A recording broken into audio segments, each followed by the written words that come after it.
gootonni Oromoo gammoojjii fi baddaa Baalee keessatti naafxanyoota taa'uuf ijaajjuu dhorkan kanneen akka Jeneraal Waaqoo Guutuu, Koloneel Useen Bunee fi Koloneel Aliyyii Cirriifaan Oromoota biratti bara baraan yaadatamu. Geerarsi gootota Baalees booree gootummaa isaanii nu hubachiisa. Dhuman oltu surreen koo anin butu iddiirraa maqaa jirbiin balleessu. Dullumni silaan turtu duuti silaan bubbultu anin dheessu lammiirraa maqaa abbaa koon balleessu. Dombir mootii qawweedhaa dombir kootta laammadhe diina kootta gaammadhee yaaddoodhaan obbaafadhe jechuudhaan wal onnachiisaa turan. Dombirii kiyya balloo jedhe gariin hin qabatu balloo jedhe dombirii kiyya faayaa jedhe faayawaa badaan hin beeyne dombirii dhiirtee harkarra keette dombirii kiyya balloo namus hin wallaalu balloo dombirii kiyya faayaa adoo malte fardarra kaaya akkanan geeranii dombira. Koloneel Aliyyii Cirrii dur hizbiin ka Aliyyii Cirrii didiqqoo akka silmii dhokattuu akka jinnii jedhan bakka siin dhuftee waraantuun hin beekan. Kanaafuu seenaa guddaa dabarsan isaan. Lillaa dhiigadi fuudhee mandiisuu gannaa godhee balaan namaa haa badu waan saree nyaatte godhe. Bakka dhaqqabne diina kanaa walitti buunee abbaa du'e abbaa jiraate diina ofirraa deebisuu kana keessa dhufne akka amma isinii wayaa adii uffattanii tottolfattanii nagaa fattan kanaa miti bar biyyee gangalanneet bar biyyee gangalannee gaarree wallaahi kakadhe rabbitti muka baala mi'eecha baala muka babbal'aa wayyoo qabu marxoo goonee hidhaa dagogduu lafa kennaa hidhannee jalaan sessuunee muka akka fanaa tokko hin qabne akkasiin zamana dalagne jiraaba. Dombirii kiyya dheeraa ka xiyyiitii bareedaa lafa buusee baqatee nami guddaan areedaa jedhanii arrabsan lugnoota arrabsan. Sarariin jedhan lafa sareen jedhan bineensa colleen luugamaan bulte harki booraa siree ammachaa kaarruun bulte harki waan qabne bofaa ofirraa darbaa bulteedha. Oromoo yoo diina ajjeesu hirboora kaa'ata. Sarargaarri naannahee saree muchi aanahee lugni qixxee saree oddoo keessa naannahee jedhan warra lolan dhayne gizee san arrabsan. Amma fakkeenyaaf dubartiin Oromoo goota jaalattisiin jedhee jira. Dubartii nama lugna heerumte yookaan nama lugna nyaachifte maal jedhaniin harki waan qabne bofaa mataa jalatti tola boraafachuu qofaaf jechuu rafuuf.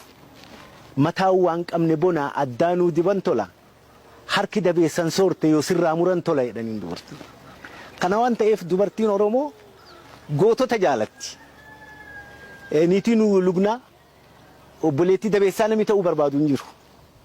Kana waan ta'eef lola keessatti dubartiin gahee guddaa qaban.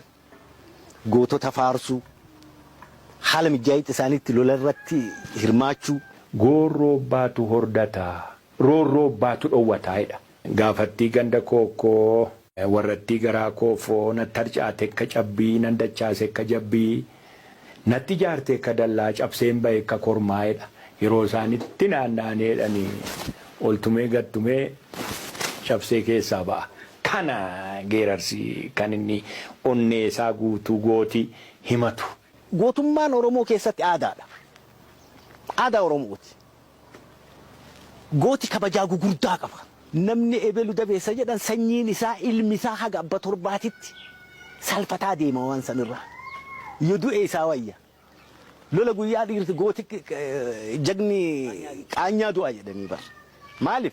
Yoo dheedhee zarii kiyyatu wadaa ilma kiyyatu arrabsama jedhee osoo argu du'a jechuudha afkedde. Yeroo Jeneraal Waaqoo fi Koloneel Aliyyii Cirrii faa socho'an kana ka Koloneel Adam Jiloo Koloneel Dubroon faa socho'an kana sirni nafxanyaa haala hammaataa gubbaa ga'e. Ilma namaa Oromoon akka ilma namaatitti sadarkaa ilaalamne. Akka horiititti nafxanyoota addaan qoodanii malkanyaa. Malkanyaan akkuma walirra guddaatiin dhibba. Oromoo nama 100, 200, 300, 50 akkuma humna isaatiin. Akka horii qoodanii gizee kennaniif. Kan yoo ajjeese hin gaafatamu. kawanni namni kaffalu waddi Oromoo gaafas gaafatan kaffalanii fixuu diinsi afaaniin lakkaa'anii fixuun nama dhibu geessan yeroo kana keessa. Dhukkubbiin ta'e na bari inni nu godhu inni mataa gadi nu muru kan akkamaa nu godhu dhukkubbiin ta'e dhukkubii xiqqoo miti dhukkubii guddoo lafa tan akka irraan dhaabadde lafti teenna maal irraa qabdan isin gabara isin tumanii isin fa'anii akkasiitiin lafa dhufee fudhataa Haayile Sillaaseen kibbaa dhaabate fudhata wanti ujuuran barataan buusaniif san haka barataa buuse iswan nurraa galee bahee nurraan galee ujuuran lee baqannee irraan galee. Kawwee namatti dhoofnee katuutu waaqa jedhanii waaqummaa isiin immoo madhoofginee kan du'u jedhan ajjeefnee akka du'u uummata keenya agarsiifnee kan hin to'atamu nama jedhanii uummata keenya to'achiifnee bilisummaa addunyaan isii hawwitu san dhandhama isiitiin geenne. Mootummaa Haayile Sillaasee waggaa 7 guutuu hollachiisa. Wareegama qaalii kaffalan. Isaanis sirna nafxanyaa haga inni dhoyfachuu hin dandeenye tokkotti rukutaa turan. Qawwee dhombir jedhamu ka xiyiitii jaha nyaatu. Gootota gaafas akkasiitii jira gaafas. Kan nama 5 bichaan waraana 500 loltu. Taga ammaa lubbuun isaanii keessa jirtu.